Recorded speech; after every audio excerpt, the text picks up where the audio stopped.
For most of my life, I've been known as Gregory Grossman, and for most of my life, I've lived in the United States and have been an American citizen.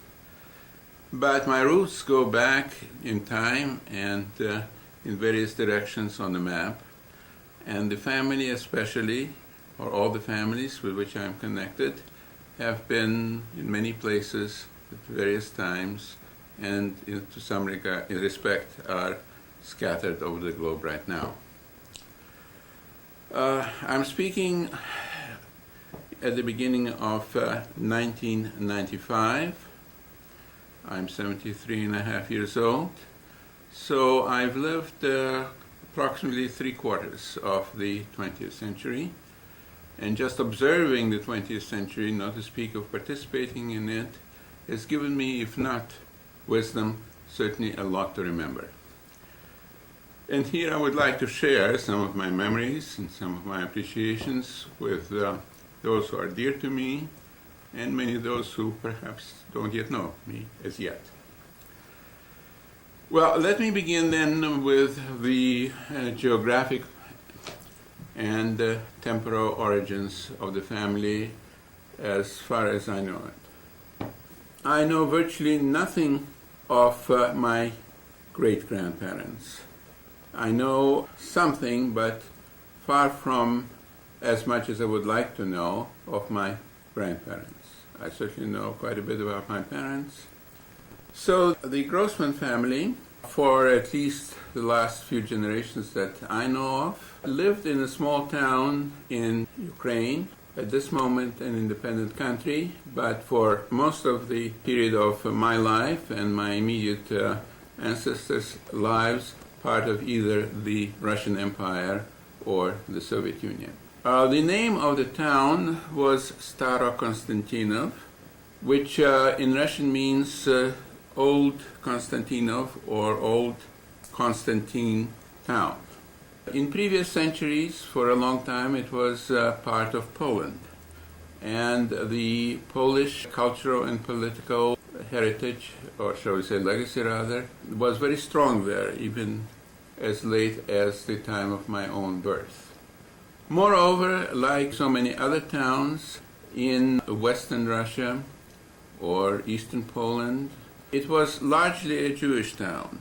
It probably had something like 15,000 people when my parents were born in the 1890s, of whom the considerable majority were Jews. It was a typical shtetl. Shtetl is the Yiddish word for a small town, and of course, being a Yiddish word, it's not surprising that it comes from the German town. Stadt is town in German, shtetl is a small town. The shtetl in Eastern Europe, and specifically in that part of Ukraine, had a very particular atmosphere, very particular life, very particular culture, which in recent years, certainly in the United States, has received a good deal of attention. But I personally know that life and culture not from personal memory, because I do not remember anything of that shtetl, or for that matter, as will come out very soon, of life as a child in Russia. Rather, I know about it from the family conversations and discussions, from what my parents chose to tell me, and of course in later years from a lot of reading. And now I will show on the map approximately where it is to be found. I'm now pointing to Kiev, the traditional capital of Ukraine. Starokonstantinov is to the west and slightly to the south of Kiev, rather close to the interwar border between the Soviet Union and Poland. I'm saying interwar because this map here, in fact, does show the interwar border.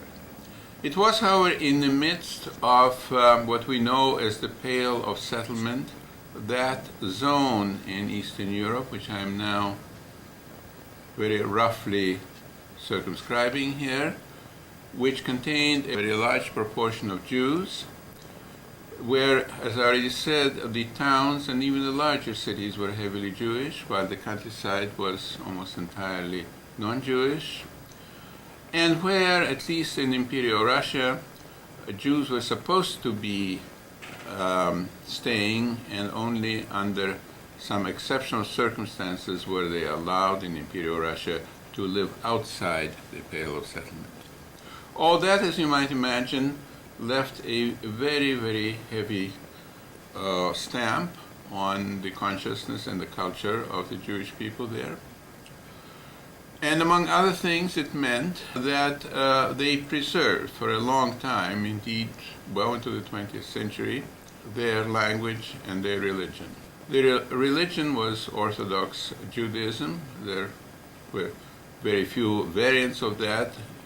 And the language was Yiddish. Yiddish was spoken at home in my parents' family. In my father's family, Yiddish was the language. In my mother's family, the everyday speech was more Russian than Yiddish. My mother's family was, in this sense, linguistically, to some extent culturally, more Russified. My father, however, went through a Russian language high school, so his Russian was very good. Indeed, it was remarkably good. And at home, my parents always spoke Russian with two exceptions. One, at an early point when they didn't want me to understand. But fortunately for me, I started learning German at a very early age, at the age of, 6 or so. So I quickly caught up with them, and they no longer could use Yiddish for that reason. But then they also used Yiddish for another reason. Yiddish is a very rich language in terms of expressiveness, in terms of the fund of words and so on.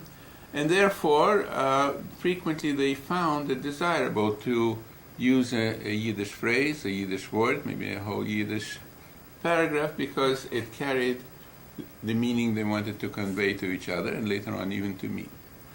So as a result, I think that by a certain age, maybe by the age of 10, I could understand Yiddish fluently. And especially by that age, since I had already begun to study Hebrew for my bar mitzvah and had already been learning German for several years and knew Russian, I knew all the roots of the Yiddish they spoke anyway, and whatever I might not know yet, I could quickly figure out as to what they were saying. But I never spoke enough to be fluent to speak Yiddish. I could understand it, I could even read it, but I never could speak it fluently enough. I have already mentioned the mindset and the culture and the language of the Jews who lived in this zone or Pale of Settlement. And I would like to mention a couple of other things. And that is that the Jews who lived there, and not only there, in many other parts of the world as well, had a very strong sense of history in two senses. One, the precarious permanence of the Jewish people. Secondly, the impermanence of any Jewish community at any point in time and space.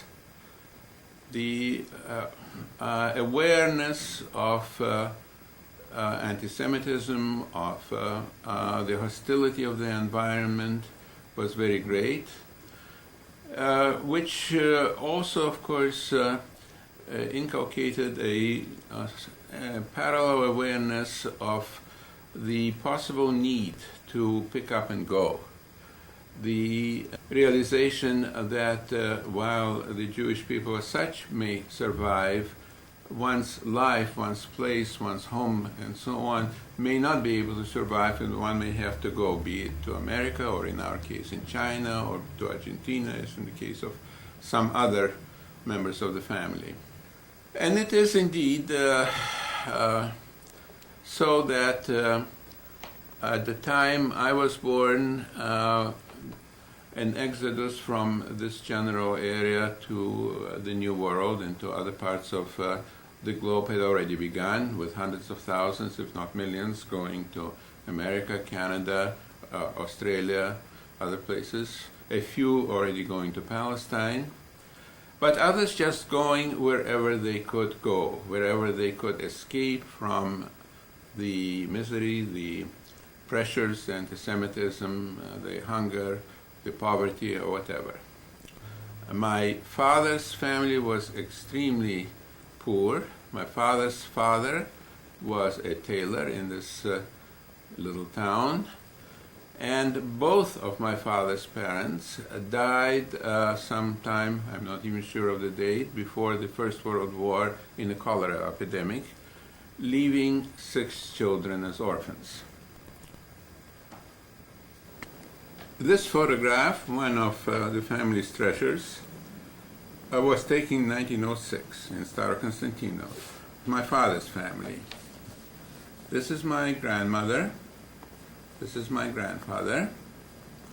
My grandmother's maiden name was Perlmutter, which means in English pearl. And my father's father, of course, was a Grossman. His first name was Israel Moses, and her name was Basa. So the picture was taken in 1906, and indeed you see here 7 children. It was only a few years later that the parents died in the cholera epidemic. And it was a few more years later that this little boy, by that time 15 years old, was killed in a pogrom for no good reason, just because he was Jewish. How old was he? He was 15 then. He was, later I heard from older relatives, he had been playing in some woods or something like that with other Jewish boys, and a bunch of what could be called bandits, although I'm sure they considered themselves anything but that, came up and started taunting them as Jews, and the result was that my uncle, Boris, was killed. That would have been perhaps just on the eve of the First World War, would be my guess. 1914. Something like that, 13, 14. The oldest of them was Gregory, also Hirsch, of course, also Tzvi. He is the father of Misha and Lucia. The 2 girls, Sarah and Sheinze, I may have pointed to the wrong ones, I never quite remember which was which, stayed in Russia, never emigrated. They married there. They survived the war and I believe the Holocaust. I have to double check that. This is my father, at that time some 14 years old. This is his brother, and of course this again is his younger brother, Boris. My father, as I already mentioned, as did all his siblings, grew up in great poverty.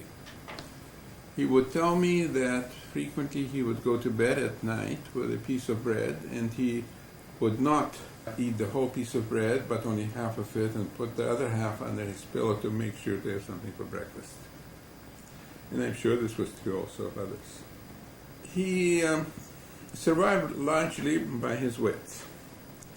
And one of the ways in which he was able to make a living of sorts is that when he was only a little older than that, he became a tutor to other children, mostly Jewish children, preparing them for high school and so on, and earned money that way. One of his tutees was my mother. That's how they met. They were exactly the same age. They were born only weeks apart. And that was the beginning of a long and, shall I say, fruitful marriage. Yes. Then, when time came to go to high school, he managed to do so. The main impediment otherwise to his going to high school was that he wouldn't have the clothes to wear. He had only a very limited wardrobe, let's put it that way.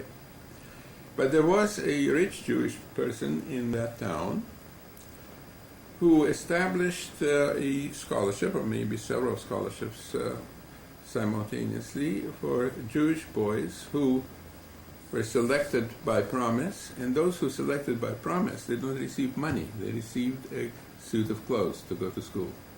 That was the scholarship. And my father was one of the winners, so he was able to go to high school. It was a high school for Jewish boys, but the instruction was in Russian. Of course, much earlier in elementary school, he went to the traditional Jewish school where the instruction was part Yiddish, part Hebrew. But because he could go to that high school, he also learned Russian very well. At that time, knowing the language, and particularly the Russian language, well, was a matter of great pride. And those who could always took great care to learn it well, to speak it well. And I've always marveled how someone with his background, his poverty, and his relatively late coming to the Russian language was able to speak Russian so well and was so well read in Russian literature and Russian history and so on. He graduated from this Russian Jewish gymnasium with honors, and among these there were some books which were his prizes in connection with the honors. And I remember reading those books when I was young. Unfortunately, they stayed in Manchuria, were never taken out, and of course disappeared, and now probably gracing the shelf of some, at that time, Soviet soldier. His brother Jacob, stayed in Russia, and he went through the usual career of a Soviet citizen, imprisonment, prison camps, working on construction projects, canals, and big buildings. Fortunately, big building was in Moscow, so he was working there as a prisoner. And finally, after the war, released. No, I think even somewhat before the war, released obviously with impaired health because his housing conditions and living conditions were not very good during the previous years. He had one daughter. I met him several times during my life. Last time in 1960 when I visited Soviet Union. I should say I met him because in the 1920s he had an opportunity to travel on business to Manchuria, and I met him on those occasions. But the curtain rang down at the end of the 1920s. He had no more opportunity to go abroad. And then I met him in 1960 when I visited Moscow in a very different capacity. He, at that time, was already beyond the Russian retirement age. He was a pensioner. I met him the first time, and we went for a long walk, probably shadowed by the KGB, since I was living in a foreigner's hotel. And he told me the story of his life. He told me the story of anti-Semitic persecutions after the war. There was a wave of anti-Semitic persecution by Stalin from about 48, 49 until Stalin died in 53. At that time he was working as a construction foreman, at least that much the prison camps taught him. But he was fired in 1949 because he was Jewish for that reason. That was the only reason given. The outside world knew very little about it, but millions of people in the Soviet Union were directly affected by it. And now there survives his daughter, who was born in 1929, Mary, and whom Joan and I have seen a number of times in recent years while traveling to Russia, as have indeed some of our cousins too. She is also retired. She was all her life a school teacher of foreign languages, and she is now 65 years old.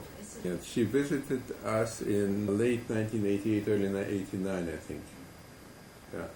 And stayed in our house, and stayed in Los Angeles with Lucien Mara and so on. But given her age, of course, she has never been able to shed the fears that people had acquired in the totalitarian phase of the Soviet Union. A slight correction, I just checked. This aunt of mine was Sarah, this aunt of mine was Saintsa. Neither of them is still alive today. Now turning to Polya, the youngest of the girls. At that time, in 1906, she was approximately 8 years old. I say approximately. She was born at the very end of 1897, so in 1906 she probably was 8 years old. We always called her Polya. I certainly always called her Polya, as will come out later on for a very good reason. She called herself in Russian Polina. Her Yiddish name was Pesia. Pesia was a very common girl's name in Yiddish at that time.